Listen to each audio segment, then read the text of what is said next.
everybody. Apologies for the couple minutes being late here. 5 minutes being late. Goodness gracious. I was trying to use my fancy camera here that I'm pretty sure I'm a bit choppy, you know? It just looks nicer, and then I could use this, where I should actually adjust this. Let me do that really quick. But the Xbox podcast that we were all waiting for happened. Also, let me know if you can hear me. The Xbox podcast we were all waiting for happened, where they gave us the news, the updates, the shenanigans on, are they going multi-plat? And there's thoughts, but I want to start this off with asking, what did you think of that show? Because I have, like, I wrote down, so I put this as a 1:30 show because I looked at previous Xbox podcasts and it was a podcast. So, like, it's a podcast. So I assumed it would take, at least 45 minutes. But I've seen previous episodes. Okay, it's usually like 40 minutes to an hour and 20-ish. Perfect. I'll set it for 1:30 then. And then I was panicking, like, where is it? And I see everybody else is streaming it. I'm just like, it's nowhere. And then I see it's like an uploaded 20-something minute thing. So I watched it. I took like 3 pages worth of notes, and I watched it again because of how short it was. So I definitely have thoughts, but I want to start off with seeing what the community thinks really quick. I do see Johan, Jacob, Alex, Joseph, Ahmad here. And we have a poll going on right now that is asking, Xbox games releasing on PlayStation and Nintendo. How do you feel about it? Between awesome sauce, that's okay with me, I'm on the fence about it, and I don't like it. And 44%, so far the majority, is saying that's okay with me. So that's out of 36 votes. Feel free to keep on voting. Feel free to change your votes. But let me skim through some stuff that you guys are saying here before I drop my opinion that I have held, by the way. I have not commented on this matter, like, much at all publicly for the past 2 weeks, which is mainly when this has been going roaring. Because I was in Hawaii when the new news dropped. More specifically, I was in Hawaii when the rumors dropped. They were actually more credible than rumors. They were like actual reports and stuff.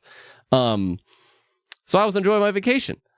And I don't bite on rumors. I don't bite on leaks. I don't like stuff like that usually. I do like it for the sake of like speculation, which is what we're about. Samurai Kibiji, that's what we do here. Speculate, express, connect. I have a new banner coming up. Wait for that. But then Phil made it real by announcing this podcast, and I wanted to wait until after this podcast came up. So let me see what you guys say so far, now that you may have seen it, or maybe you don't know what we're talking about. And yeah. I see Ahmad saying Master Chief Collection, most likely going to another platform. Master Chief Collection is apparently getting a pretty big update soon, and Master Chief Collection falls in the criteria of a game going multi-platform. I have thoughts about that, but in a moment. And like Joseph is saying, that's not a small game. Johan, the games are probably Sea of Thieves, Grounded, Hi-Fi Rush, and Pentiment. That is the universal opinions.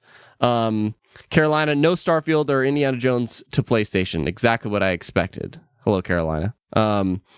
Kajku, I can't say this. Kajku Rabba 146. I have a PC. Will Game Pass go away from PC? No, they will not. Johan, I think it was short to the point. It just goes to show how the people need to stop spreading rumors and act like Xbox is reactive when they obviously had a plan and how they... Well, and see, I disagree with that, Johan. I definitely totally think they are reactive. And that is because all these things about them, they kind of let it happen somewhat, and they respond to the things that are happening instead of creating the conversation for people to talk about. PlayStation, Nintendo, this kind of thing never happens. PlayStation is so tight-lipped that unless a genuine, like the Insomniac leak, that was like the few circumstances something actually happened.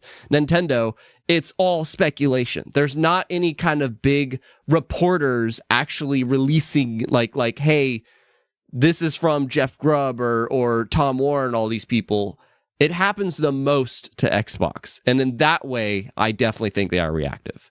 But that is my opinion. Jacob also thinks that Sea of Thieves, Grounded, Pentiment, Hi-Fi Rush. Zane, I'm curious if anybody has a difference of opinion on that, because guess what? I do. Stay tuned. Zane, I'm just glad that Starfield Indie is confirmed to not be coming to PlayStation. The only thing is that they weren't clear on what games are coming to Well, they weren't clear on it. They purposely left that for the developers to reveal. So, and Carolina bringing up something that I'm surprised nobody's bringing up. I'm curious about this new hardware stuff Sarah was talking about. Totally spies. All right. By the way, is this stream pretty choppy? I'm like looking at the preview and it's not 60 frames. I'm gonna let you guys make a decision. Should we have this kind of nicer camera quality, or we could kind of be in the usual jazz where I am like 60 frames per second, but just don't look as cinematic? Let me know. The lighting's still neat, but and I acknowledge that the coloring is pretty different. I need to figure out this camera and why the coloring is not as usual form. Let me know that in the chat. Do you want the 60 frame kind of webcam, or do you want the more artsy looking thingamajig? Vaughn, let's hear your opinion. All right, hang on.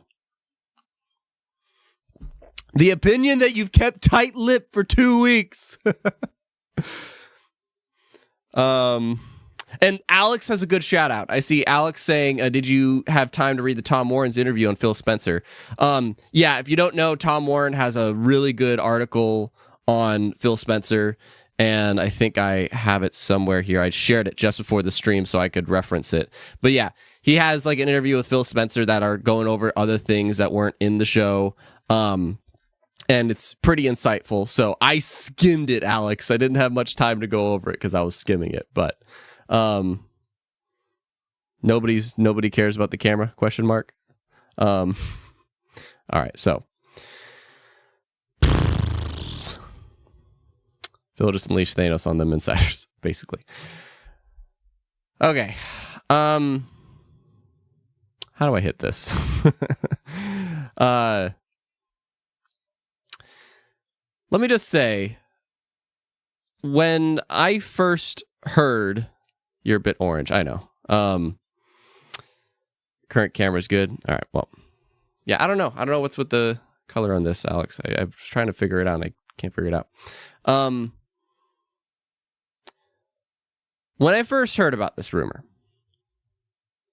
I was pretty concerned. I'm going to be fully transparent because I see a lot of different takes on this situation, and my take was that's pretty concerning. And my main reason for that is because of brand identity. I think brand identity is a really powerful thing. It's how you garner your audience and create fans, and I'm going to use the word tribe, but not in like the toxic tribe way. I'm talking about like the there's a book on this, primal branding way, where you literally are building your tribe of people that are really loyal to who you are and what you do. And I do think having exclusives, and those are part of your brand, is important to create that for a first-party platform. If you played Mario on PlayStation or God of War on Xbox, it takes a little bit of the specialness out of it, in my opinion. But I wasn't gonna throw a fit about it. So then this update happens. We get this podcast to answer the questions. Are we actually going to be releasing games to other platforms? And the answer is simply, for now, we have 4 games that we are going to do. 4. And I don't want to tell you what they are, but we're going to do 4 games. And part of this, there's this article from Tom Warren that states, well, that's confusing. I'll do this for now. There's more information about that here and why, Phil Spencer didn't want to say what the games are, but it makes sense. He wants to let the developers promote that. He wants the developers to be able to have that moment and to not take that away. Totally makes sense, in my opinion. I could see some disagreeing with that. I've already seen some disagree with that. But I get it. Let the developers do that how they want to do that. Now, the 4 games are apparently 2 community-driven, 2 are smaller. Like, smaller, not meant to be like, these are our big AAA reasons why you buy an Xbox thing. So, I see a lot of people speculating on what those are, being the favorites, being Pentiment, Grounded, Sea of Thieves, and Hi-Fi Rush. That has been like the popular thing. I have a difference of opinion on that. I have a very controversial opinion on that, actually. But I think the overall presentation, all I wanted was for them to be straightforward about this. Don't say case by case. Don't say some. Don't say maybe. Don't sound loosey-goosey. Sound like you are firm on what you are doing. There's room for, it's not like in bold ink, but at least, this is our idea. And explain why you're doing it. And I think they did that phenomenally. And I can't wait for anybody to point out why they disagree with that. Because you can. You absolutely can. But I think they did that phenomenally. Because, whether I agree with the decision or not, because this is why we're doing it. Like, that's all we need to know. We don't need to speculate on why, like, oh, it's all about money. Of course it's about money. I get tired of seeing people go, well, these companies aren't your friends. Of course they're not your friends, but that doesn't mean all they're thinking about is money. That's not all they're thinking about. Money is part of the process. It's why I greatly appreciate patrons. Shout out to Johan and Creature for being patrons to me, because that helps me make my content, and that helps any creator make their content. And that's what Xbox dived into here. They were saying how, at the end of the day, 10 years from now, 20 years from now, we want to be a stable, strong platform. A platform that is not going anywhere, a platform that keeps growing, and most importantly, for the developers that we have, for the creators that we have, to keep doing what they're doing. And the more we grow, the more we can put back into them. I want to say that again. The more we grow, the more we can put into them. Therefore, producing games that our players will want to play. And that statement, I like that statement so much more than, of course, we just want to recover all the money we've invested. Of course they want to get money, but money is a tool. And I think that's something so many people forget about. Money is a tool. It's not the root of evil. It is a tool to create. And that's what they were saying here. And in that sense, I totally get it.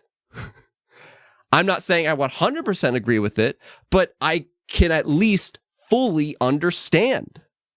And that makes sense. And I love that they closed it out by saying, what is exactly the Xbox brand? What is the brand? You've said it kind of throughout this whole thing, but they closed out with, what does it mean to invest in Xbox? And I have a whole video talking about this where I forget the title of it, but it's something like how Xbox finally made me a fan or something like that. I think the cover is me holding the Series Xbox. And in that video, I state it.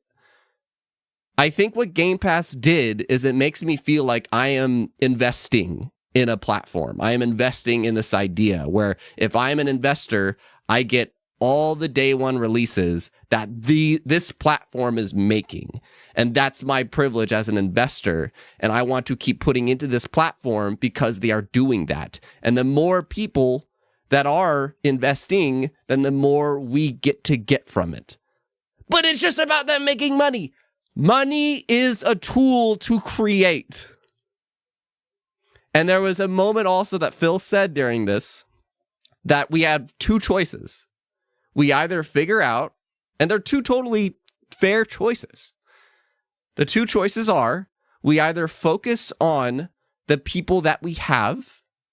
This is our focused audience. How do we get more out of them to keep making what we're doing?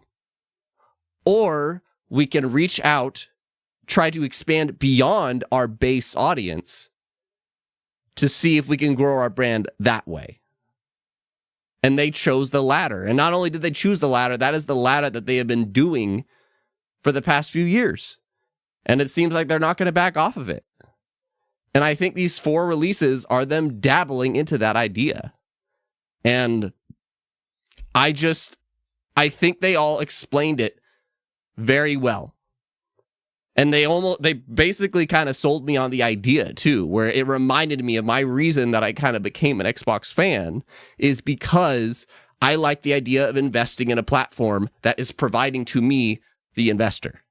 That's what you are as a Game Pass subscriber. When you're a Game Pass subscriber, I love that they clarified that too, that our main 3 things is our first-party games are coming to Xbox all the time.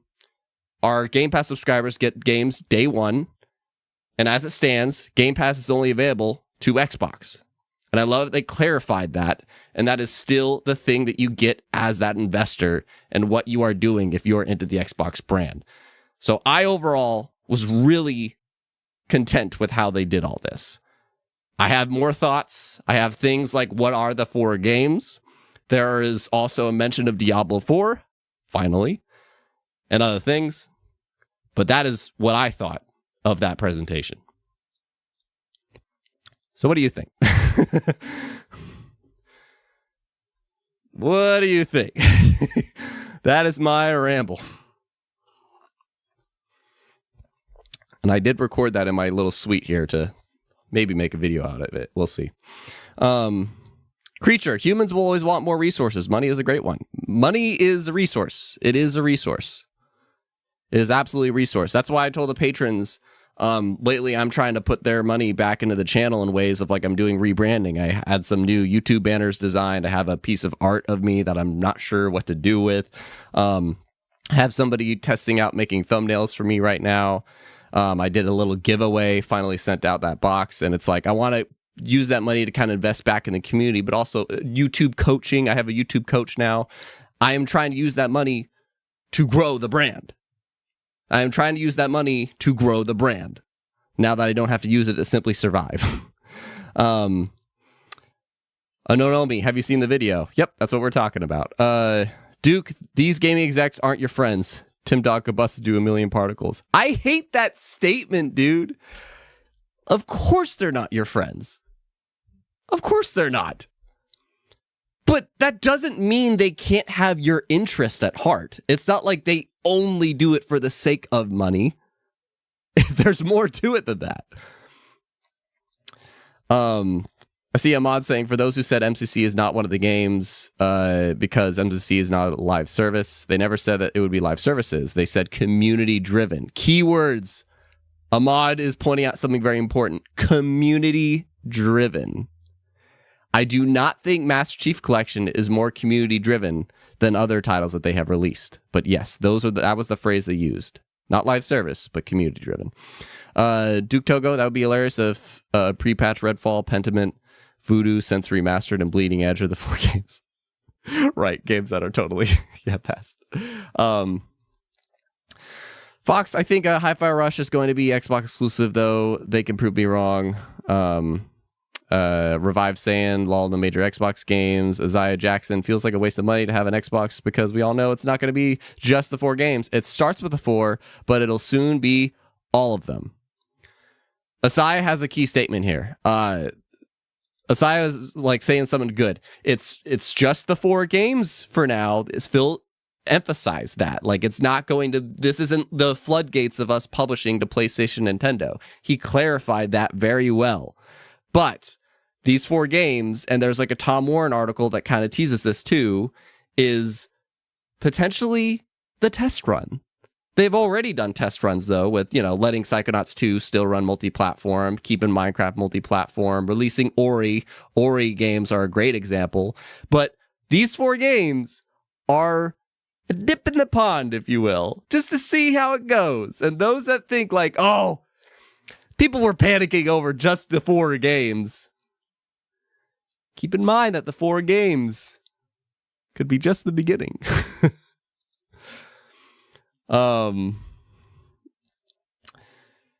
Joey, all this rumor stuff was blown so out of proportion. Joey's typing in all caps too. I don't see, and I don't think so. I think definitely the people that are like, I'm just selling my Xbox, blah, blah, blah, that stuff was definitely blown out of proportion. But to be fair, the people that say, what is the point of owning an Xbox anymore? Why do you get a console? There was another great statement that Phil said during that, which was, what was it? Oh, it wasn't Phil, actually. Sorry, it was Matt Booty. Matt Booty, the head of the game studios, he said something great. Matt Booty, in charge of all the game studios, was just saying like, hey, something we are aware of for players is that they invest their time and money into a platform. And after they have done so much of that, after they have invested years or hundreds, if not thousands of dollars into a platform, it's going to be really hard for them to move. Totally. That's absolutely true. And I think that's why people were kind of blowing their top, because like I invested so much time and money into Xbox, and yes, I'm still going to get these games, but if I know that I can just play God of War and Spider-Man and Ghost of Tsushima and those, as well as these Xbox games, then why don't I just move over to PlayStation? Now that's going to be much harder than said than done. But it's a fair point. I think it's a very fair point. Alex, honestly, I wouldn't care too much about what they say since it's corpo speech to appease the mass, and they wouldn't really talk about their full strategy and plans, and anything can change at any moment. Absolutely. Yeah, this was totally... There's so much more behind the scenes that we don't get to really know about. But I think it was candid. I think it was as candid as you can be. You don't see... I think something I really appreciate about Xbox, more than any other just even game publisher out there, is the transparency. It feels like they really include people with what they're doing, what's going on, and unfortunately, yes, Johan, sometimes do it too much after the fact instead of before the fact, but I do appreciate the transparency. And they even, I like this bit too. They had a bit where they talked about how 2023 was an awesome year. You know, it was a really awesome year. And Starfield was like, I think like in the top 10 highest sold games of the year. And they had like, you know, Hi-Fi Rush getting great reviews. Like it was a great year of releases. But that still led to the layoffs. And that's because the gaming industry isn't growing as fast as they would like it to. It's not really growing, actually. The amount of players is, sure. But in terms of the industry itself, it just kind of is at this point that they expanded too much, that there's like... I like that they brought that up. And that like that's another reason for this decision, is because they don't want any creators or developers that they have to feel at risk. They want to keep growing the Xbox platform and taking care of their creators, so then that way they can keep doing what they're doing. And they want Xbox to feel like that spot they can do that. And they were, I like that they brought up Pal World as an example, you know, of like even our third-party people that sign up with us or do Game Pass or make their game exclusive or whatever. Pal World was a very rare example, but we see things like Lies of P, and there was another success story, I think Persona 3 Reload.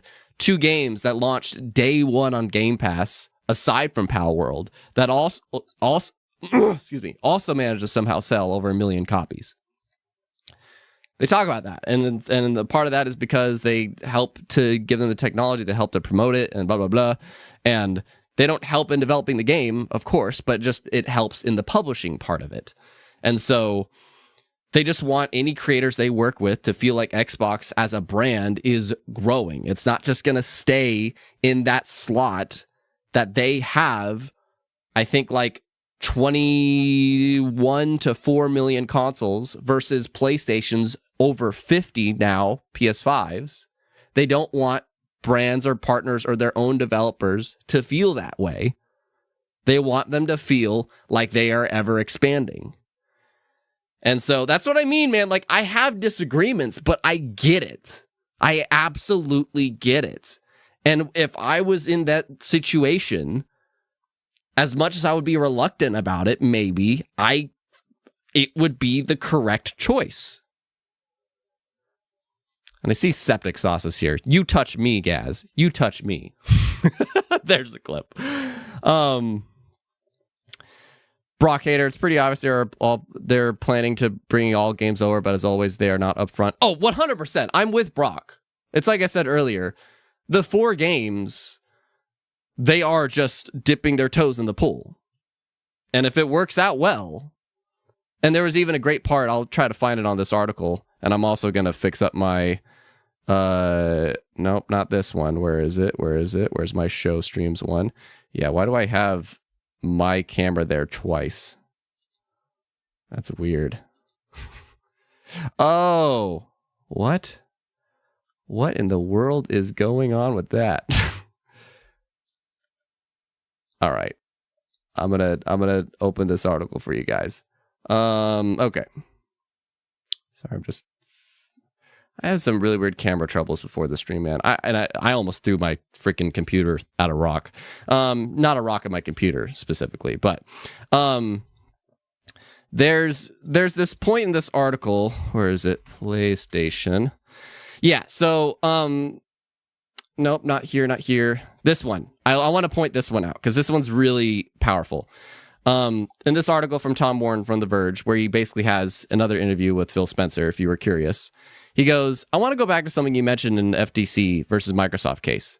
You testified that putting Xbox games on PlayStation means that Sony uses that 30% of revenue that they get from those transactions, aka when people buy something on a platform, the platform holder gets 30% of the revenue that they get from those transactions to try to basically kill Xbox or undermine Xbox in certain ways. So why would you want to do more games on that platform if that's the case? And then Phil Spencer said, maybe this is why we're doing 4. I'm going to learn about our partnership with other platforms. I'm going to learn about what happens with our players. I think it will benefit the games that we're putting there, and that's a good thing for us. And if we use other platforms that have gamers, and maybe some of those gamers don't want to play it on PC and don't want to play it on Xbox, and that can help us grow our business, I think that's great. If the net result is that other things are punitive to the Xbox platform, aka if it turns out, that this is doing more harm than good, and try to limit our growth, aka if PlayStation uses these games against them, then we'll have to think more carefully about how we support those other platforms.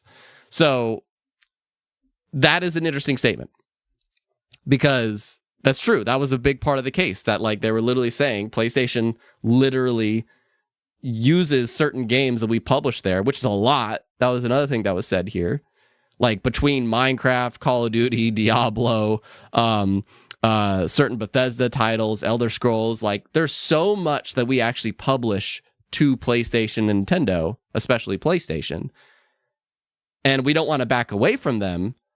But in this FTC case, they literally said when we publish games there, they literally use that money to make Final Fantasy an exclusive, to get the exclusivity window on this, to do things that literally cause games to not be on our platform, which is what we ultimately do not want. Our goal is to have whatever you want to play on the Xbox platform, and including we will expand to other platforms to help you to play our games.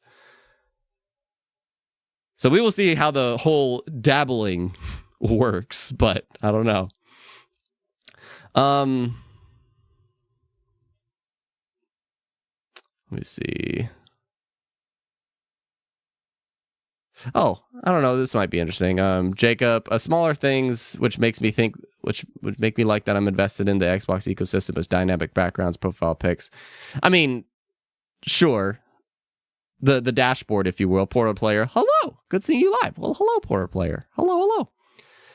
Nick, you should hop on the show, man. I want to do something again with you, Nick. Shout out to Nick, if that's Nick from Friday Night Game Podcast. That Xbox event was a nothing burger, dude. I thought it was awesome. And I need to clarify this because I see the words Xbox event. This was not a showcase. This was not a developer direct. This was not some kind of E3 presentation. This was all about talking about the business side. And I admit, I eat the business side of things up. Yes, I am a gamer. I'm currently playing Persona 3 Reload. I can't put Halo Infinite and Yu-Gi-Oh! Down. I want to dabble into the finals because there is a Valentine's themed thingy going on this week. And Diablo 4 has been sitting on my shelf for ages, and apparently I can play it next month with the Game Pass. I am a gamer, but I love the business side of things because that kind of tells me just how much does it cost to make something like this, and what was it in comparison to this, and the things that make the games that I love possible. And I find that really interesting, and that's what this whole thing was about. And yeah, Alex, I don't think that they are transparent though. They can't, and it would hurt their sales if they were, and that's totally fine. Again, this is one of those things that it's like, corporates aren't your friends. Of course they aren't totally transparent, because of course they can't be. But I think the key word is, how transparent are they in comparison to other publishers out there? I would ask that. How transparent are they in comparison to other publishers out there? And then one might throw that back at me and go, well, there's plenty that they're hiding. How come that they haven't talked about this studio or this studio, this studio? It's because they are now one of the biggest creative... I forgot, they literally phrased it this way. Matt Booty was like, fun fact, we are now literally one of the most, like, largest creative somethings. I forgot how we put it. That's, like, in the tech industry period now, because of how much studios we are running. And... yeah, that's true. And you can't be transparent about that many things. But at least there is more transparency than I would argue various other just publishers in general. So, my question to the chat. And as I see this poll with almost 100 votes, ladies and gentlemen, if you're enjoying this, like the stream, let me know. This poll says, Xbox games releasing on PlayStation and Nintendo. How do you feel about it? There's awesome sauce. Love the idea. That's okay with me. It's like, cool. I'm on the fence about it. Like, I don't know, man. I'm a little bit uncomfortable. And then I don't like it. Just don't do it. And 51% are saying that's okay with me. So that's really interesting. And the rest of the options are pretty just in the teens, basically. But half of the total voters are saying that's okay with me. And where do I sit with it? I sit with I'm in that category too. I think I'm in the that's okay with me, especially after how they presented it. Also, I want to make sure, is everybody here? Because I see we have over 40 people watching, and Portal Player is the only person that's sent chats. Okay, we're good. I see Alex. Okay. I don't know. I was just like, wait, did Portal Player control? Is he controlling the chat? But anyways, also, with this many people here, can you guys let me know, do you prefer this camera or this camera? It's more 60 frame per second-y or whatever, and it's my webcam. I was trying to make my fancy cam here work, and I know the color's a little bit off, but it's the more artsy one. So let me know if you prefer the artsy one or the webby one. But Isaiah, more people have a PlayStation than Xbox, so it's not surprising, right? I was gathering notes last night before this show to like really consider things beforehand. And I was seeing the numbers. How we by the way, we know the Xbox Game Pass numbers now. But I was doing research before this show and saw that basically Xbox has kind of like plateaued in terms of the Xbox consoles, in terms of even maybe Game Pass subscriptions, at least on consoles. They've kind of reached this plateau where PlayStation has over 50 million consoles. And there was this presentation or article, or something by Take-Two Interactive that said that there's 77 million next-gen consoles on the market. So if PlayStation has 50 million of those, then that would mean Xbox has 27 million Xbox Series S and X's, which kind of lines up with other reports saying that PlayStation 5 outsold Xbox Series 2-1. That lines up, 27 million to 50 million. So, and it's funny because I was looking at the last gen too, where PlayStation sold, I think, like 114 million PS4s, and Xbox sold 50-something million, I think 58 million Xbox Ones. So we are on track to essentially repeat the console sales. And if that happens twice, as Phil Spencer said, and we want to keep expanding our audience instead of just focusing on the half of the console base that we have, how do we do that? Well, there's 50 million people over here. Can we tap into that pool? And then that's how we keep expanding Game Pass. They have the goal of reaching 100 million subscribers by 2030. And they really thought that was going to happen. And then the past 2 years, Game Pass subscriptions were not growing as fast as they should. Which, by the way, the Tom Warren article I pointed out, Phil says, while Game Pass is great and it's sustainable and profitable and it's really helpful and it's consistent, which is awesome. It's like Patreon. Shout out to patrons. That is not our primary income. It makes up only, I think, a fourth or a tenth of our total income. So they want to reach other spots than just Game Pass. I see there's a super chat and I'm happy. Oh my goodness. I'm going to address that in a moment. Thank you so much, Michael. But you get what I'm saying? They have these lofty goals, but unfortunately, if plateau's just platforming, what can they do? Well, they just got to keep releasing the 11 out of 10 games. It doesn't work like that, man. I have 5 friends that wanted to play Persona 3 Reload. And even though it's on Game Pass and they could just play it as a Game Pass subscriber. Hell, even if you're not a Game Pass subscriber, just subscribe for a month for 11 or 17 bucks. Play it and then play something else if you beat it early. Those 5 friends of mine that are interested in it, 3 of them bought it. I think actually 4, but at least 3 of them bought it on PlayStation. It's that time investment, the trophies, the communities. When you are so enriched in a console, it's hard to leave that console. It's hard to leave that console. And I think Xbox knows that, and that's why they're doing this dabbling. And if people think it's just the 4, I'm telling you, man, this is them dabbling into it. And if it works, they're going to keep it going. They're going to keep it going. So anyway, Michael Vaughn, I need to thank you. Michael Von Doom, thank you very much for the $5. He says, if PlayStation does anything to harm Xbox during the experiment, Phil could go nuclear and use Activision, etc. to push Sony out. We tried. Well, first off, they're not allowed to do that. Well, correction. They're not allowed to do that with Call of Duty. Call of Duty, they're not allowed to do that. They're not allowed to do shit with Call of Duty. But I don't know, maybe all their other IP, sure. But at the end of the day, I don't see them doing that. I don't see them trying to push Sony out. I see them... It's a really interesting strategy.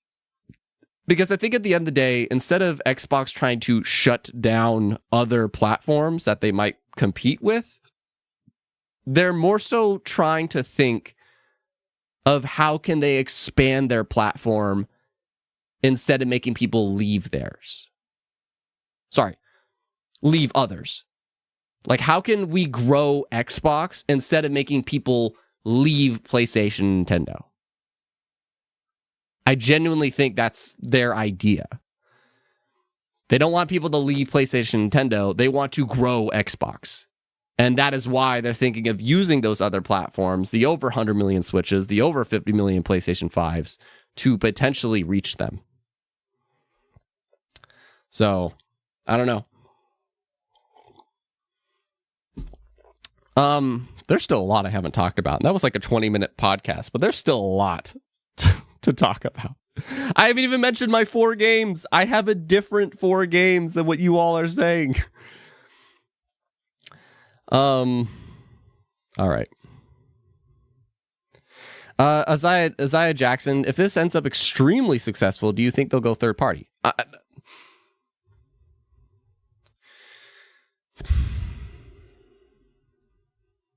Trying to figure out a way to phrase this answer.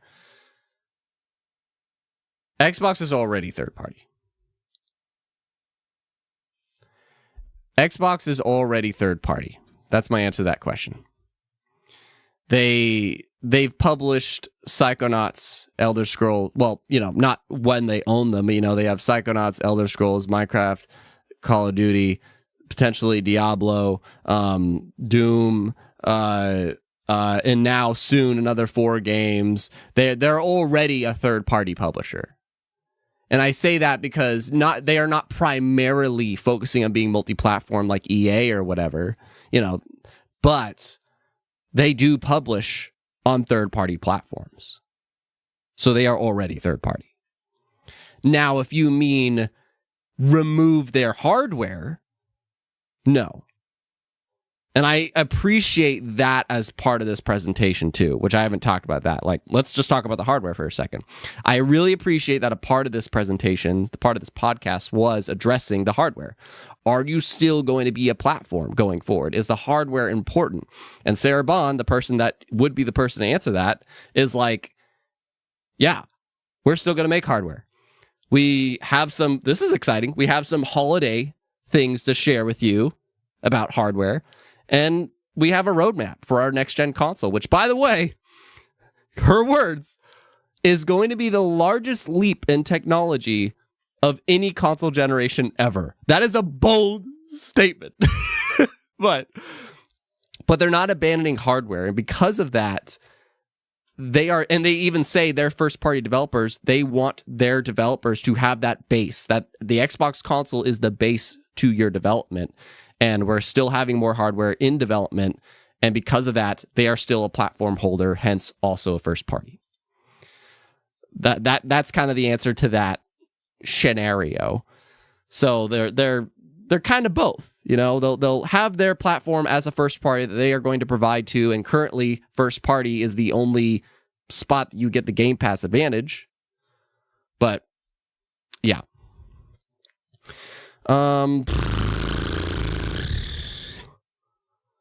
Shout out to almost 50 people watching, man. Love you guys. If you're enjoying the stream, leave a like. And I need to say, I do this during my Twitch streams.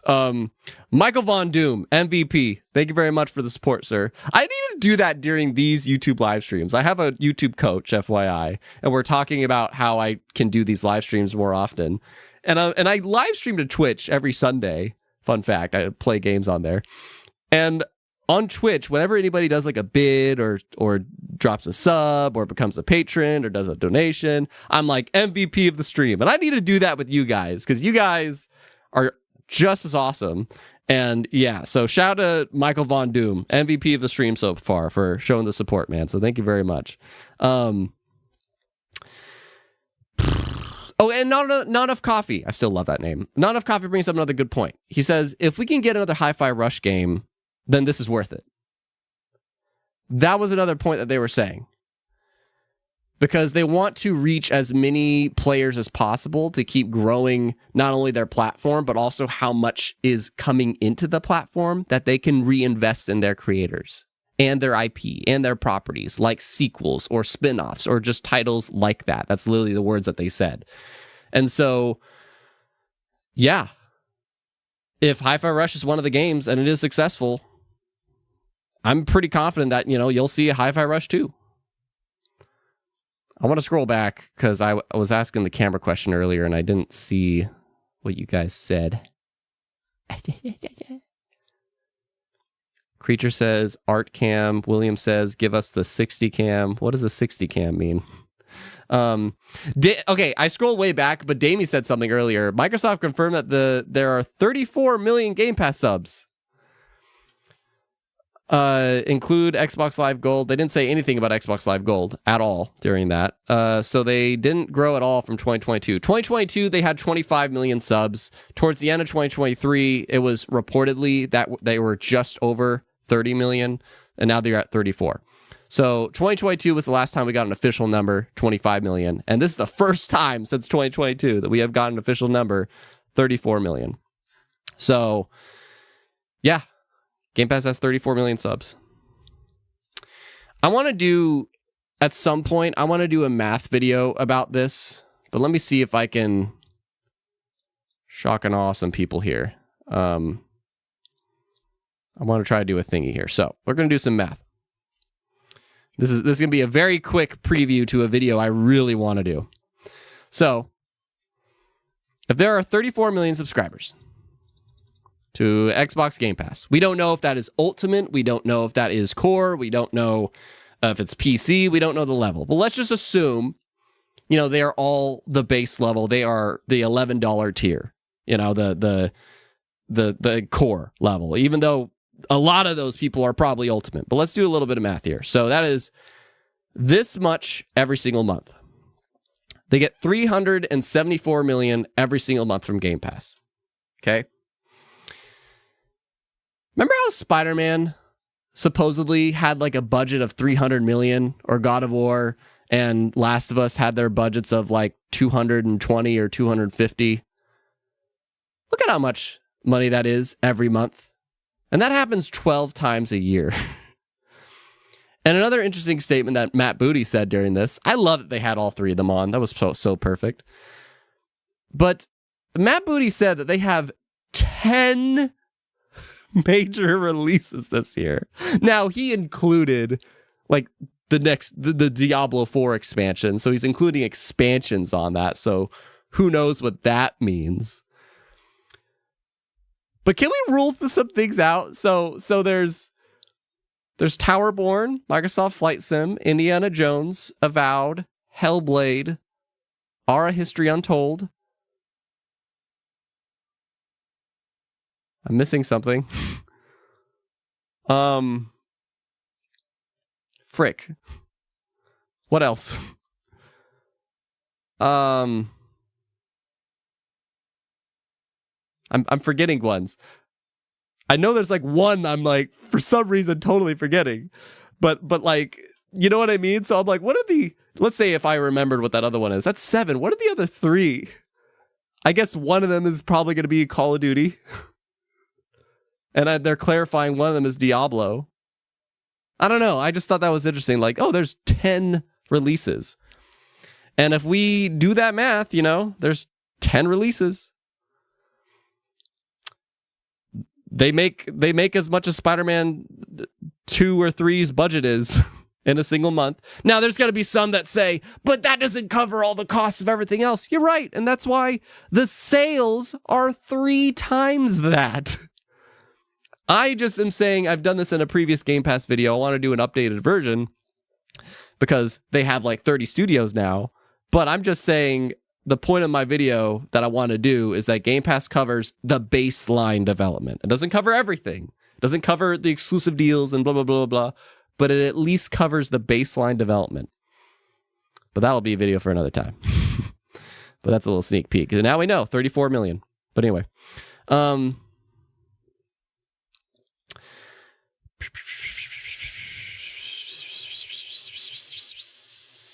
Alex, if they want to have the most powerful technology, they need to release the box at the same time as the PS6 and make it more expensive, way more expensive for a substantial difference.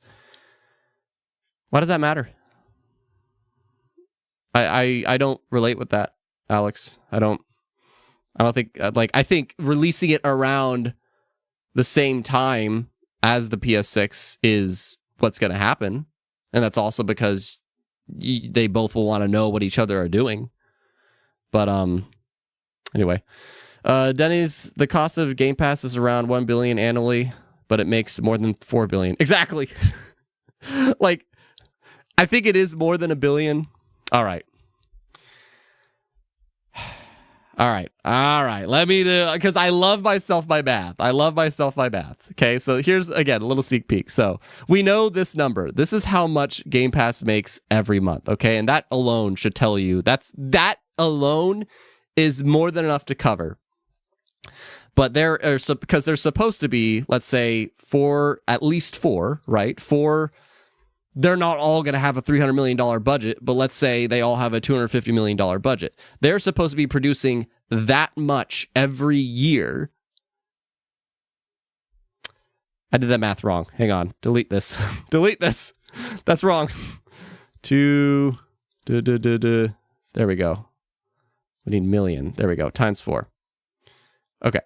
So to run, their plan, it's $1 billion, right? That's how much it would cost to have 4 major releases every year. Okay. So we have this number from earlier. This is how much they make every month. That's how much they make every month from Game Pass, times 12. Would you look at that? It costs $1 billion to have 4 major releases, and those releases are not even going to cost that much. They're like, you're not going to see Towerborn is going to cost $250 million. It doesn't. But I'm just saying, there's that. So So anyways, there's a lot more math I want to do. Like, say, here's a real formula for you. So they have 30 studios, let's say right now, right? They have 30 studios. Each of those studios, let's say they have, and again, they're not all going to be this budget, but I'm being overly generous. They're all going to spend this much on each of the games that they are developing, okay? And they are each going to take 5 years to develop each of these games. Holy shit, that's a lot of money. $37.5 billion? That's a lot of money to be spending over the course of 5 years. Now hold on. And oh my God, we are getting super chats up the wazoo. Oh my goodness, 1 second. That is a new MVP right here. So that is how much they're spending over 5 years. But keep in mind that this is not all being like, they're not all releasing at the same time or sequentially. It is all spread out. And I have the formula for this, and I forgot how I did the formula. But there is a formula to this, and I can't remember what it is. So I'm screwing myself here, but I swear I have this formula somewhere. But basically the idea is that, they're not going to be, okay, here's the thing. Each of these studios, they're not going to be releasing, you're not essentially going to be getting 30 games. I don't know. I need to do before. This is why I need to do the video. So stay tuned for that video. It's a video I want to do. But anyway. GSD. I had the formula. I forgot what the freaking formula was. I believe it's one of the largest publishers in the world. They definitely will publish to multiple platforms and keep the FCC, I think you mean FTC, off their backs for the next acquisition down the line. Keep up the great work. VRA is gold. VRA is gold. Who is this? That's an inside thing there. What's up, GSD? I think that was another point of this meeting too, is that the point of this meeting was to get the FTC off their back and anybody else, because there was another statement. I have it in my notes somewhere. I want to make sure I quoted it. It was from Matt Booty. What did he say? Matt Booty said something. I forgot what Matt Booty said, but Matt Booty said something that was basically like,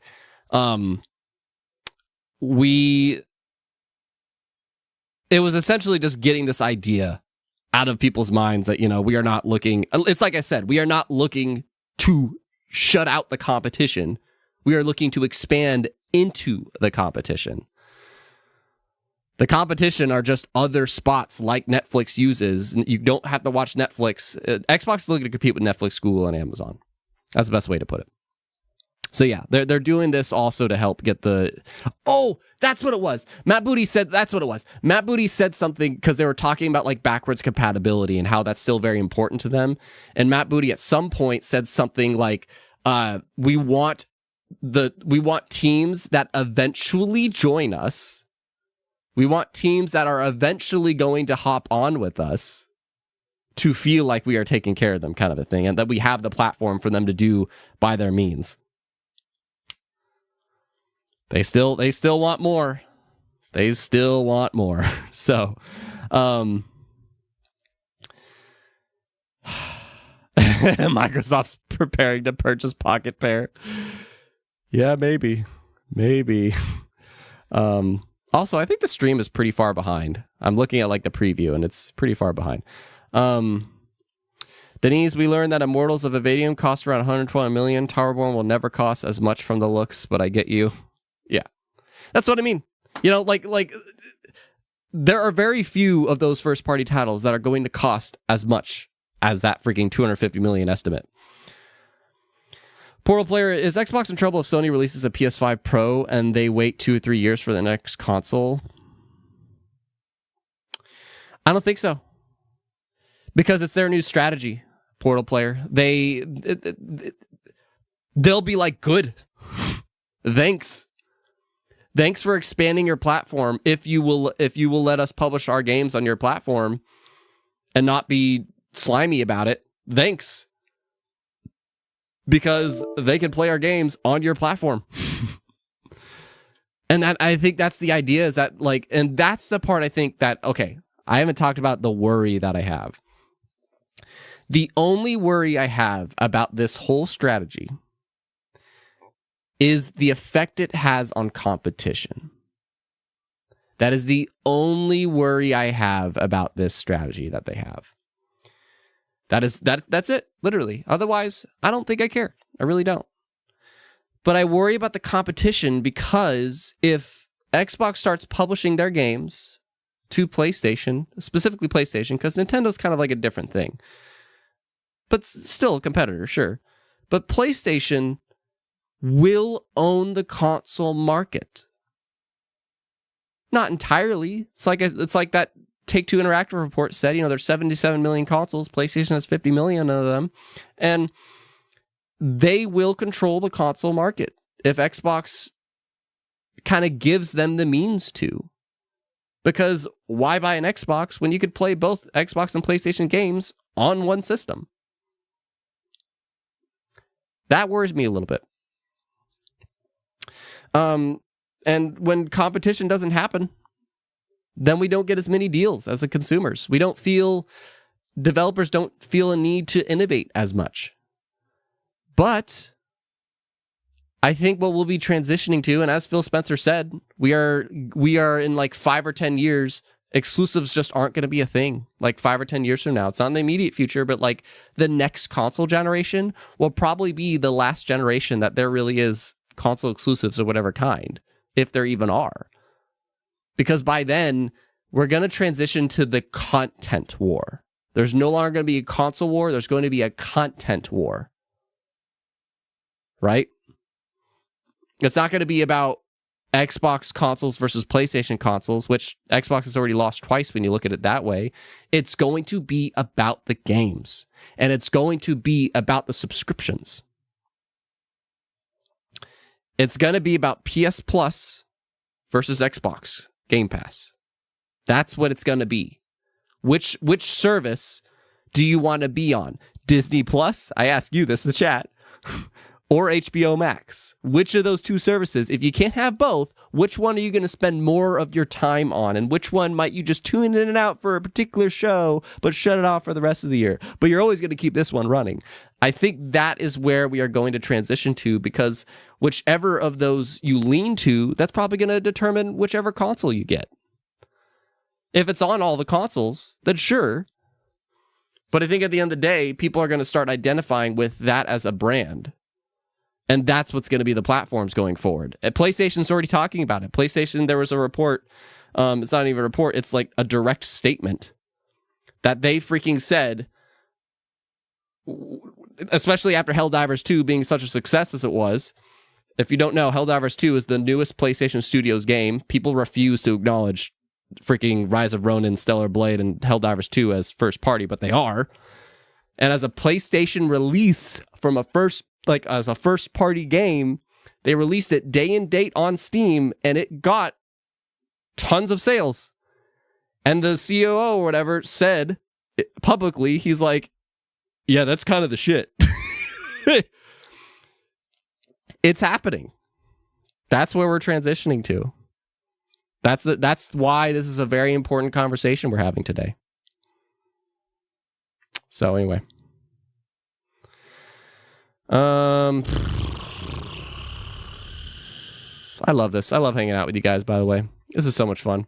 I'm talking with my YouTube coach about doing this more, and I want to, I really do. I think part of me does. This is why I was pissed at the camera. Like, this camera, I don't know why it's not running in the way that it's supposed to. Like, I'm going to go black for a second and check one more time if I can get it freaking on the proper... Nope, it's black. All right, well. Yeah, it's not running in the proper way, but I want to be able to get this thing running on live streams, have it the right color, because I think I just love to hang out with you guys like this a lot more and just port over content from the streams. I'm talking about, like, John Campea and Luke Steffens style stuff. Really cool hanging out with you, man.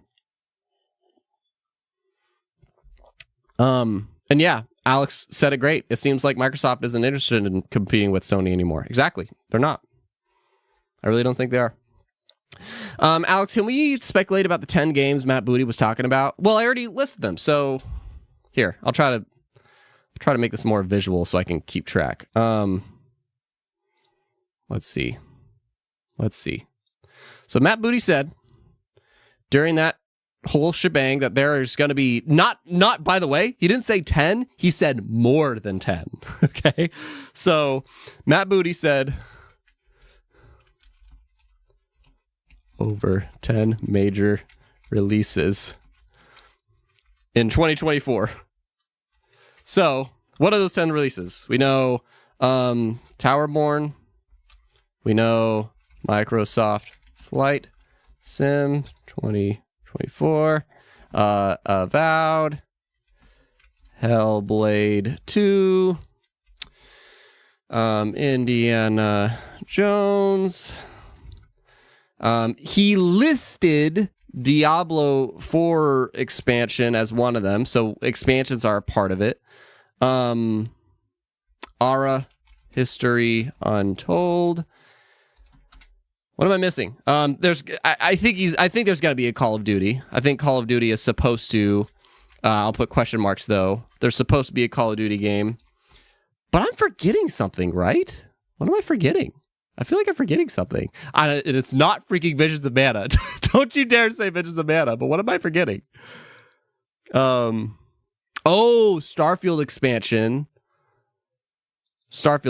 I'm gonna put that. Yeah, I forgot about that. Starfield expansion. What else?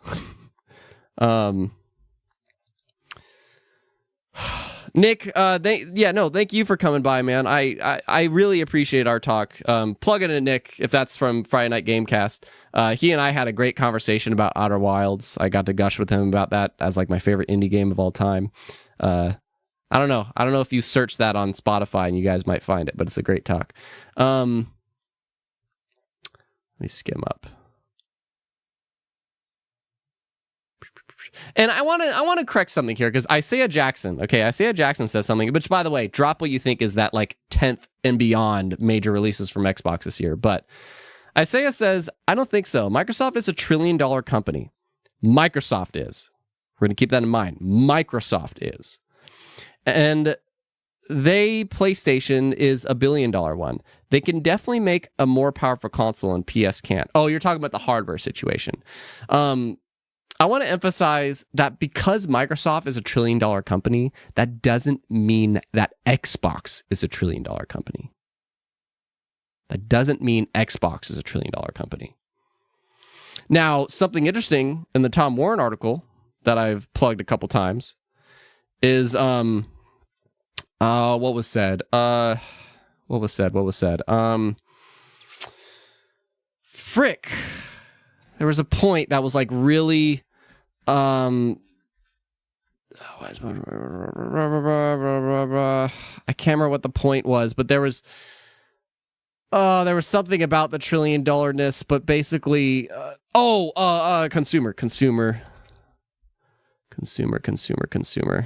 Yeah, this point. Final question. With more Xbox coming to PS5 and Switch, what is Xbox to Microsoft now? What is Xbox to Microsoft now? They are not one and the same.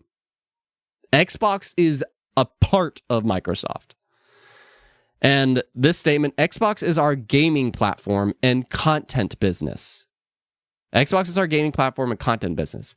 It's the number one consumer business that Microsoft has. I think you might have commented on looking at last quarter's earnings. We are now with the third largest business in the company. So, Microsoft's biggest consumer business is Xbox. And that's really cool because Xbox was always like fourth or lower in all the different aspects that Microsoft owns. And now they are 3, which is really cool. And that's only after the Activision Blizzard deal. But that doesn't mean that they have $1 trillion to spend. They will only get as much as Microsoft deems fitting. So I just want to emphasize that. That doesn't mean that they can just throw billions of dollars out left and right. And in fact, they were thinking about this whole expansion too because Microsoft's already given them like nearly $100 billion. That was the other thing I was researching before this video. If we do... Let's have an opportunity to do more math. More math, gang. 69.5. Oh, wait.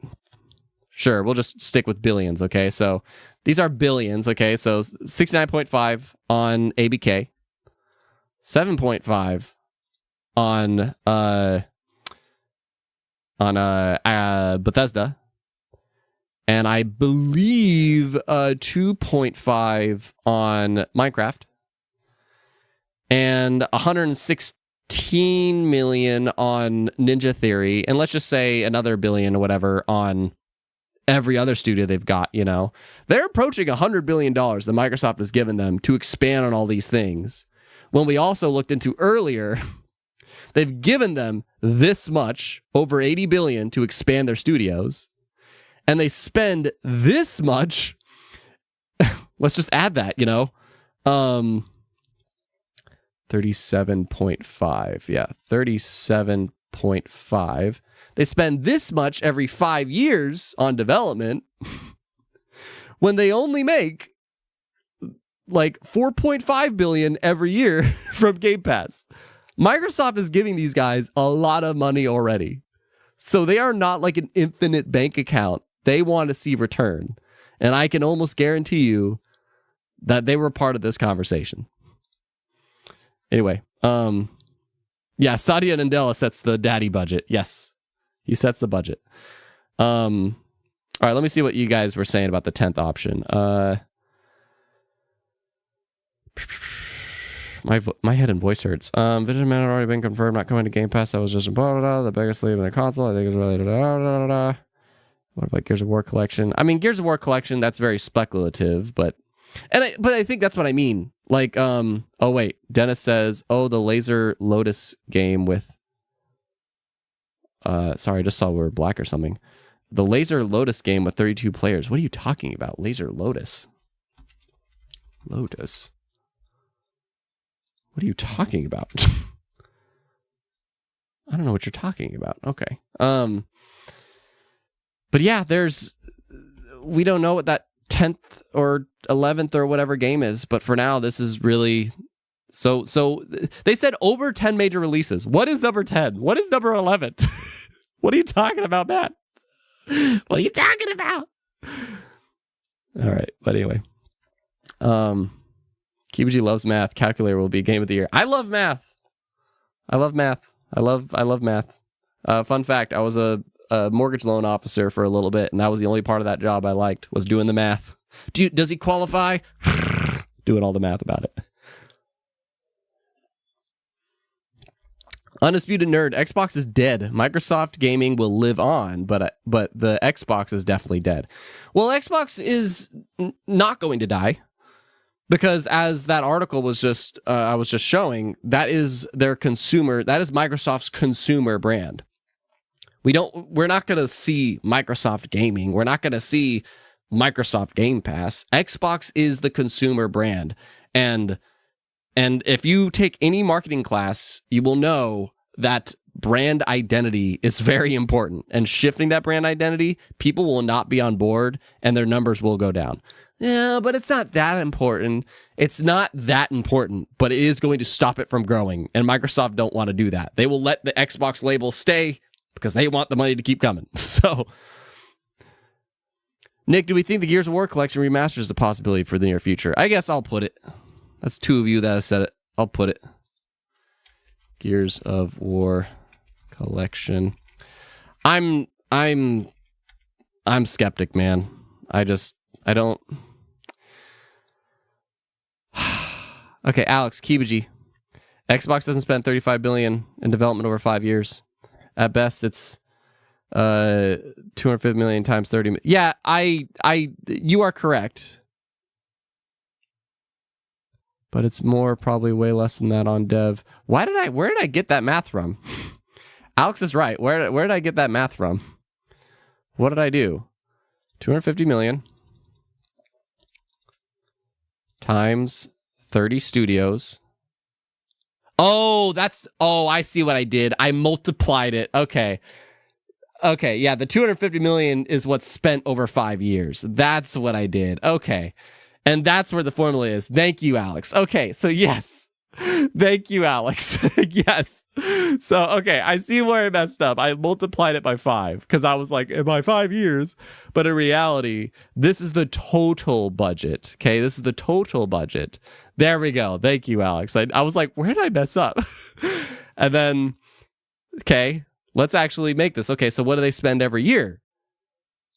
Divide that by 5. This is how much each of the 30 studios are spending roughly. Again, this is totally just speculation, and they are not all probably $250 million projects, but let's just say hypothetically they are. This is how much the 30 studios would be spending every year. Again, rough idea. And this is how much Game Pass makes every year.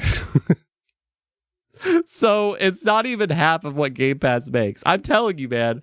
Phil Spencer said it in the Tom Ward interview that Game Pass really covers, like, Game Pass is nice because it's a consistent income that we're getting, and it's not our primary thing, but it's nice to have as, like, the safety net. It's pretty freaking cool. Even with the 30 studios, it's pretty freaking cool. Anyway. Oops, I accidentally closed the calculator. Oh, no. Denise, 33 Immortals by Thunder Lotus, the guys that made Spiritfarer and Juno. Yeah, but again, that's not first party. They probably paid them to get it on Game Pass, and based off of previous reports, that payment was... Let's see, there was an indie studio that got 600,000. Again, a lot of this, I look up Samurai Kibiji Game Pass math. I did a video about this like 2 years ago. I want to update it. But yeah, in that video, there was like an indie game that got 600,000 to get on Game Pass. Ark got like 2.5 or 4 million to get on Game Pass. So yeah. Hell, let's just Is this becoming a math stream? Is this becoming a math stream? Let's see. How much would 600,000 be for a $20 game? So they sold them 30 copies, okay? 30,000 copies. That was a very indie game, all right? But let's say, you know, for this 33 Immortals, they gave them... Let's say they help them sell like 100,000 copies worth, okay? And the game sells for, I don't know, it's probably going to be like 40, but I think it's going to be 20. Let's say 20, okay? Let's say $20. So they gave them like $2 million. That sounds actually, that's online. That's how much they gave Ark to get on Game Pass. So yeah, the Game Pass inclusions for the smaller games. We looked at freaking stuff like Suicide Squad, and they were willing to spend like hundreds of millions to get that on. There's going to be differences. But yeah, I'm gonna lay off the math for a bit. Do you guys like the math? Because I like the math. But anyway, Nick, I was just curious specifically on the God of War remaster front, or yeah, the Gears of War remastered front. If you think that's a content strategy Matt Booty would want to promote, possibly with updated hardware rolling out this holiday season.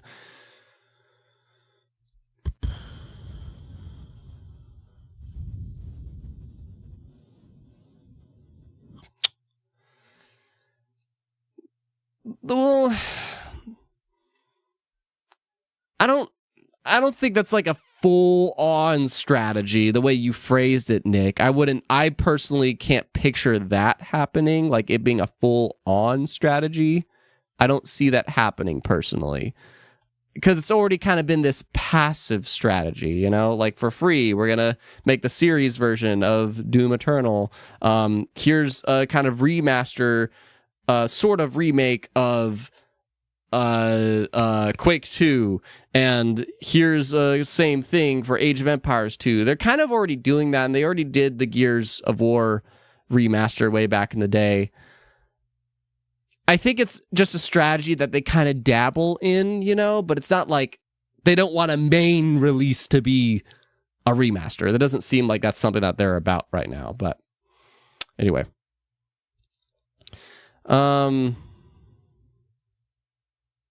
Okay, I need to speak about the 4 games because I haven't spoken about that, and we're already like over an hour here, man. Again, shout out to GSD and Michael Von Doom for being MVPs of the stream, man. It's freaking awesome. Because again, as Phil Spencer said it in this, like, money is not an evil thing. In the hands of creators, and it's not just like directly the developers, but also the people that own developers, money is a tool to create. And when you guys do super chats, or more specifically become patrons like that, please do Patreon instead of the $20 super chat, I beg you, because that way I can provide more for you than a simple thank you message. But if you feel like doing super chat, whatever. That was another point in this whole show, is that when you are on a platform and you spent so much time on a platform, it's hard to leave that platform. And I get that. So that was part of this too. Like, people aren't going to just leave PlayStation to hop on Xbox. But they did say there are 4 games that are going to be on PlayStation that I was telling you guys earlier. The crowd favorites for what those 4 games are Pentiment, Sea of Thieves, Pentiment, Sea of Thieves, Grounded, and Hi-Fi Rush. Those are like that's what everybody's saying the 4 games are. What I think, it is not going to be those 4. There's a couple of them that, yes, I definitely think Sea of Thieves is one of them. And I definitely think Hi-Fi Rush is one of them. And the reason I say this is because we had some context. 2 of these 4 games that we are going to be releasing on PlayStation, Nintendo, 2 of these games are community driven. We feel that they have potential to keep growing, but they've kind of halted and kind of reached this plateau on Xbox. So we want that player base to keep growing so we can keep expanding that game. And that is why we're reaching out to these other platforms. So 2 of these games they didn't say live service. They said community driven, and this will help us to keep investing in those games because their player base is growing. The other 2 games are a bit more low-key. We didn't identify them as like flagship titles that necessarily like will trigger the console wars or whatever, blah, blah, blah. But I have an opinion here. Okay? I have more math for you, if you will, but it's not like direct math, if you will. I think it's more probability. I don't think it's both Pentiment and Grounded. And thank you, Dennis. I see Dennis saying like it's going to be 1 year, at least 1 year old, they said, which I'm really appreciative that they said that. That's really good. And also shout out Not Enough Coffee. Perfect timing. Not Enough Coffee. Oh, right there. Thank you so much for being MVP of the stream, man. I'm going to answer that question in a moment. But I don't think any studio has 2 games, more than 1 game on this list, because this method is literally to draw in not just new fans to the Xbox brand, you know, which is another cool way that they said that, but I think it's also a way to fund these developers a bit more, to get them more of an income and to keep growing what they can do. And giving any developer more than 1 title to do that might go against that idea of kind of spreading it across multiple developers. right? So Pentiment and Grounded are 2 games from Obsidian Entertainment. Yeah, they're 2 very different games, but I think that that might be a part of the thinking, instead of making one studio benefit from it a lot. It doesn't matter the scale of the studio.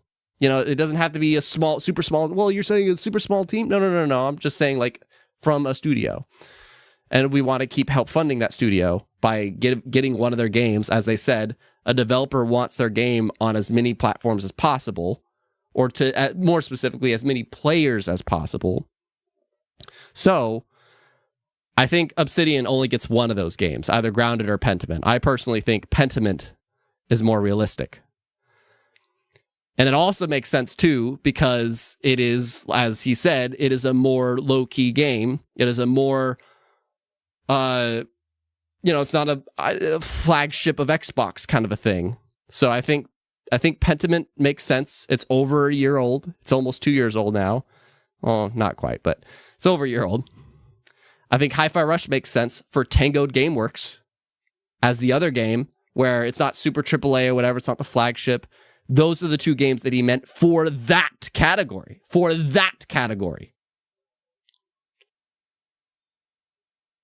The other category is where we get to some controversial shit.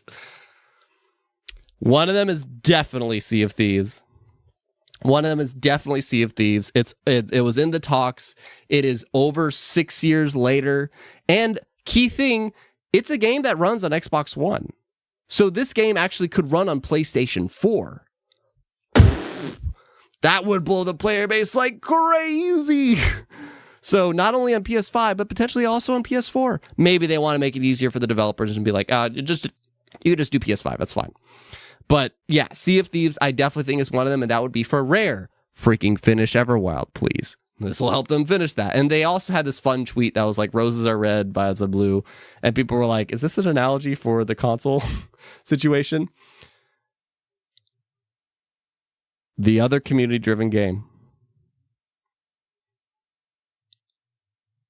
I can't believe I'm saying it.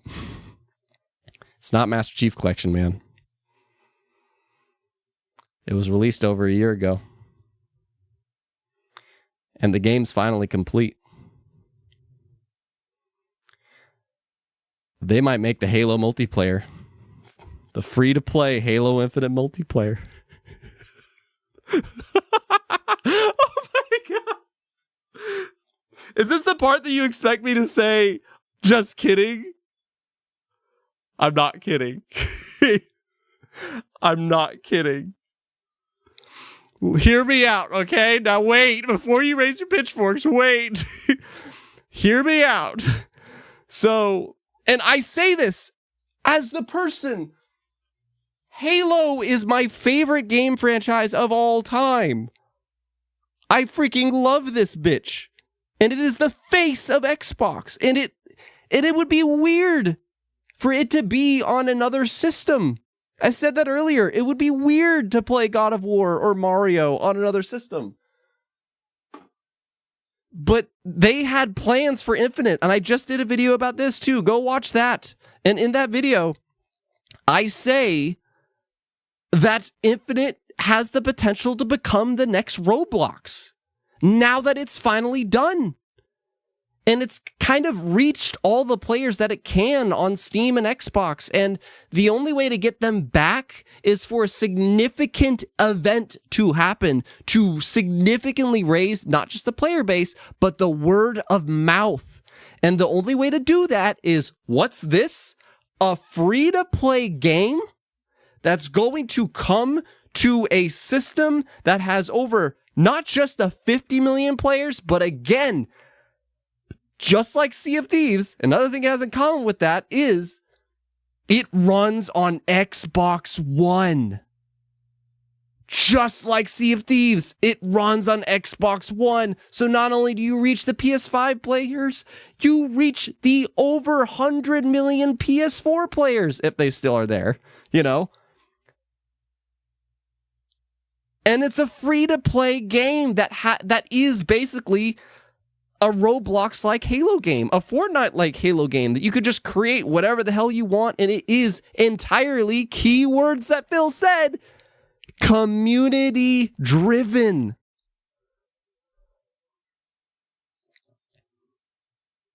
That's scary, man. That's scary. Like, it makes total sense to me. It could be grounded. It absolutely could be grounded. Grounded would be like the next runner-up, but I think personally it makes way more sense for it to be Infinite on, strictly speaking, how do you reach the most players? How do you put back into one of your studios that doesn't have one of these releases? How do you do this for a game that you had this intention for in the first place? But they don't put the campaign on there. They don't put the campaign on there. They just put the multiplayer. At least do that. That's all I'm saying. At least do that. And I don't know, I might be okay with it as a Halo fan. I might be okay with it, but we'll see. But that's pretty wild. I think that's pretty wild. What do you think? Let me answer Not Of Coffee's question.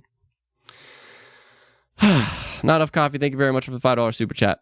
Could the next Xbox be dockable? Be a dockable Windows gaming PC in the form of a laptop or PC handheld? Microsoft may be working on new Windows OS for handhelds. They're definitely looking at handhelds. I refuse to believe that they're not. I don't think that is absolutely not going to be the focus of the next console. Maybe the console will have a way that it can be portable, but they are saying the next generation is going to be the biggest leap in technology that a console generation has ever had. And because of that, they don't want to limit it to being a handheld. You know, the Switch, as much as the Switch sold, hardware-wise, kind of a thing, they don't want to do that. So, no, it's not going to be... The next generation for Xbox is not going to be a handheld. However, there could be a handheld that launches alongside it. I could see that. Like, instead of there being a Series S, if you will, they make some kind of dockable Switch-like option instead of the Series S. I could picture that. I could picture, like, if you want the hardware, you know, if you want the true 4K, 120, 8K experience, I don't know freaking how, yeah, then you get this thing for like $600. But if you want the more thingy, then here's a $350 option, maybe like $400 actually. That's like, yeah, 1080p, 60 frame per second, and you could dock it as like a PC, whatever. Sure, maybe, but basically functioning like a Steam Deck, kind of. Maybe, yeah. Anyways, William, is 33 Immortals second party? That's a take. 33 Immortals is not second party. It's not first party. It's not second party. It's 100% third. It is just a Game Pass release. I don't believe it's exclusive, but if it is exclusive, it's 100% just second party. Or, sorry, third party. It's what Palworld is. It's exactly what Palworld is. Palworld launched day one on Game Pass, and it is Xbox exclusive, but it was not funded or developed or published by Xbox Game Studios. Nick, yeah, I immediately thought Halo when Phil was talking about that. I immediately did too, Nick. It sounded like he was building up to it. And I just did a video about this, but like it would make sense, as much as it feels awkward to imagine playing Halo on a PlayStation. It would make sense. It would make sense. Alex, your reasoning about Obsidian is sound, but Halo would be brand suicide for the fans. Redfall fixed, on the other hand, half a troll, but worth the try. Half a troll, but worth the try. Yeah, Redfall could fit in that category, but I don't see the key word is community driven. Community driven. And I don't see Redfall as that, personally. And like, literally the only other game I see as that is just Grounded, you know? And if my reasoning for the whole, like, not more than one game each developer is sound, then that rules out Grounded. So what's left if Sea of Thieves is for sure the other? What's left? That really is a community-driven game. There's only one. There's only one. And I hear you about the brand suicide, and I'm kind of in agreement. They don't do it first. That's all I have to say. They don't do it first. they tiptoe and just see how just trying out Hi-Fi Rush and Pentiment first, and then they'll do Sea of Thieves, and then just if Sea of Thieves by then it seems a bit off, then let's just cut off that last one. Maybe, but I hear you. All right. Yeah, and Denise, yeah, also Grounded just got a creation mode. That's my guess. Yeah, like in that case, though, it's like Obsidian. Obsidian's gonna get a lot of players, man. All makes sense. This is a crazy chat. See if these, yeah. Anyways, have I brought up everything that I wanted to bring up? What else can I answer for you guys? Because I'm getting very winded. I've been rambling here for a while. I should probably work out too, but I need to port over some videos. I'm just looking at my notes. I did like that they clarified right away. It's not Starfield or Indiana Jones. I like that they just started off this stream with what was going on. I'm a little bit pissed. Hold on, I'm skimming these. Wants to reach players on other platforms to spread awareness of the Xbox brand to those players. I do like that idea, like releasing on other platforms. It's not just about like our games selling on other platforms, but it's also like letting them see the Xbox name, and maybe that entices them to come to Game Pass, Like if you don't want to leave your platform, great. But maybe try out Game Pass on your PC or something, which is where they're experiencing the most growth anyway. But in terms of the consoles, if somebody's not willing to leave their PlayStation or Nintendo, but they have a PC, well, at least try out PC Game Pass. When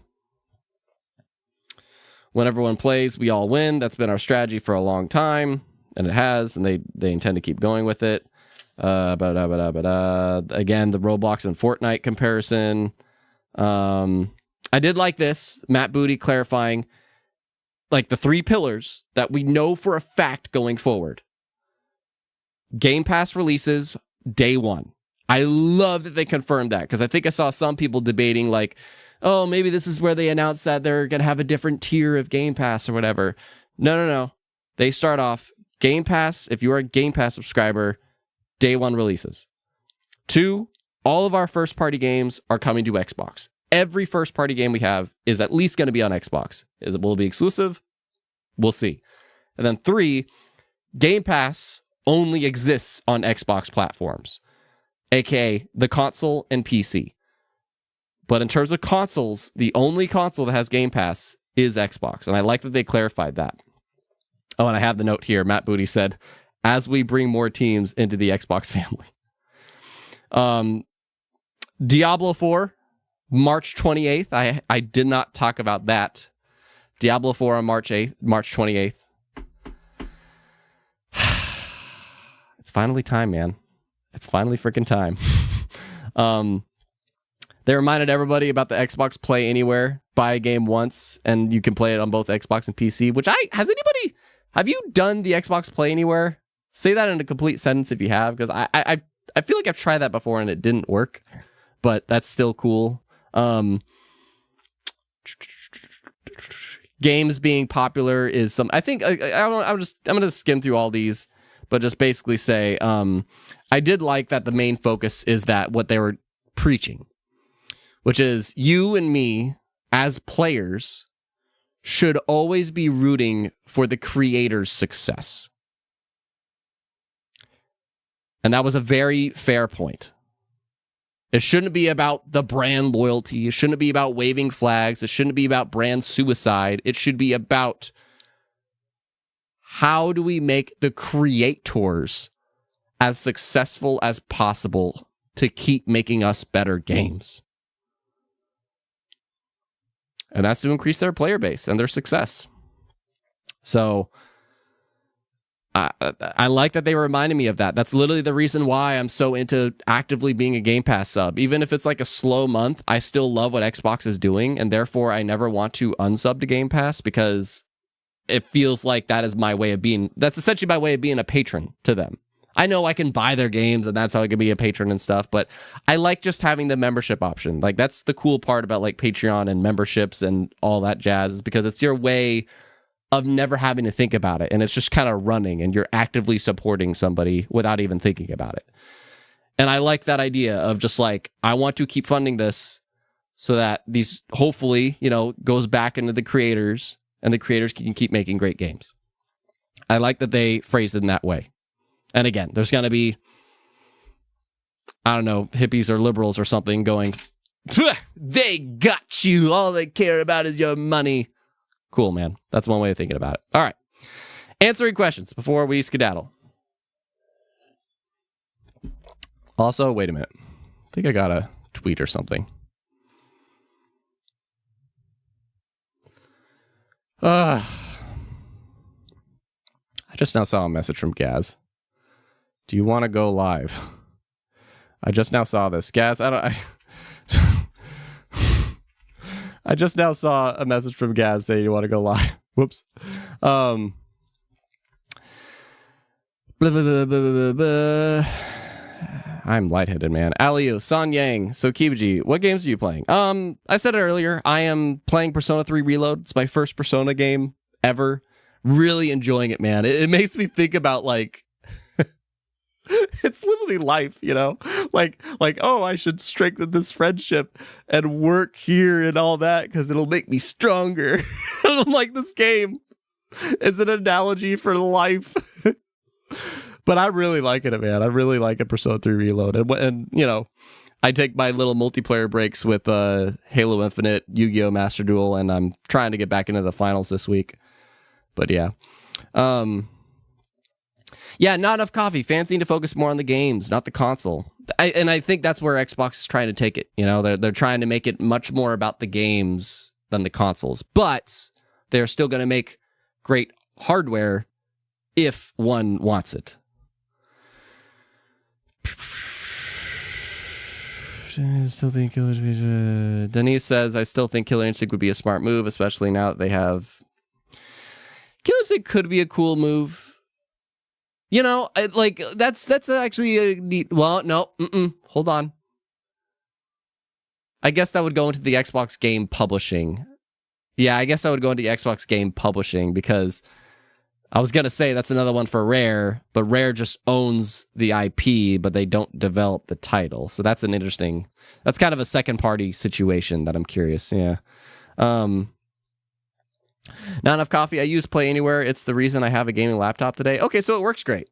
Question mark. I think that's a cool thing. I'm glad that they plugged that in because that's like a prime example of where they're going. They want people to just be able to play literally anywhere.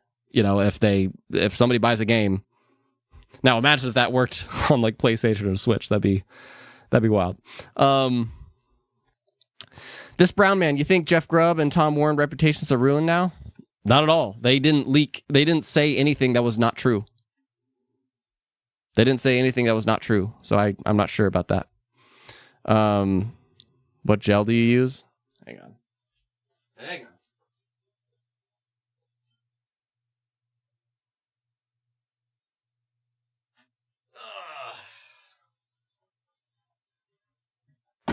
That's right. I have a half bathroom here.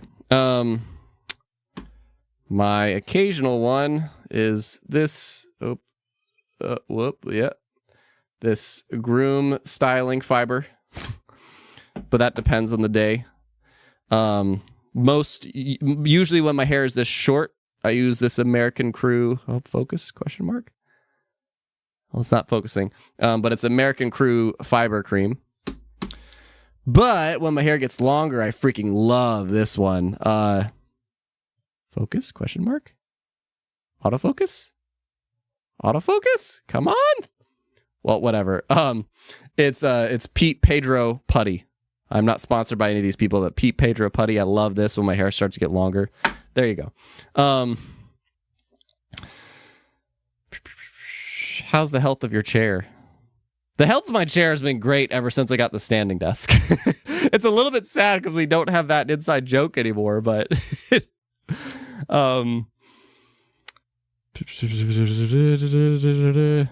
yeah, exactly, Alex. Alex says it perfectly. I don't think this video denied that what those two said, which is what Indiana Jones and Gears were considered for a port. Exactly. Like, I'm sure they were considering everything. Nothing was disproven. So, I recommend Uppercut Deluxe for short, medium-sized hair. Uppercut Deluxe. Okay. All right. Anyway, I'm gonna simmer down because I'm tired. I've been here for how long? How long has this stream been going? An hour and 40 minutes. Dear God Almighty. I have things I wanted to port from this. All right. Well, anyways, I'm really happy with how this meeting went, personally. I think it was really good. I think my controversial take, Johan, while you were away, I think my controversial take is that the 4 games are something from individual developers. No developer gets 2 games in these 4 games. So I think the 2 like not flagship titles that are smaller are Hi-Fi Rush for Tango Gameworks and Pentiment from Obsidian, so those studios.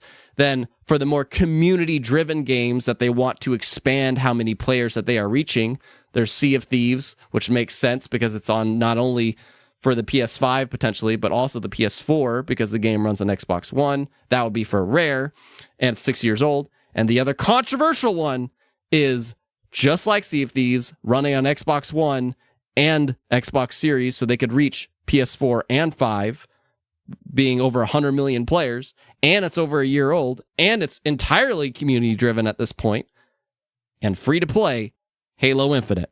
That is my very controversial take. I think Halo Infinite is that other community-driven game. Yes, that could be brand suicide, but we'll see. I think it's great how they phrased all the messaging in this with the, just like when you invest in Xbox, this is what you are doing. This is what we represent. We are trying to reach as many players as possible and also making the creators that are with us feel super good about what they're doing. And the strategy is, it's them. It's the beginning of it. They're not going full on right now. And Phil Spencer emphasized that, like we're not promising PlayStation and Nintendo people, this situation, but obviously right now we're dabbling into that. So yeah, that's the situation. I'm pretty cool with it, but I need to simmer down. And y'all just keep tweeting at me. Keep tweeting at me. I love my Twitter. Let me know if you want to support the content, like a Game Pass subscription. Head over to Patreon. Literally the starter tier. That's all you have to do. It means a lot to me. You can be a part of our Discord with that. And stay tuned for some more news, including a new banner, ? But I'm going to go rest. So appreciate all you guys. Thanks for joining the Speculation Club here, where we speculate, express, and connect. And I'll catch you later.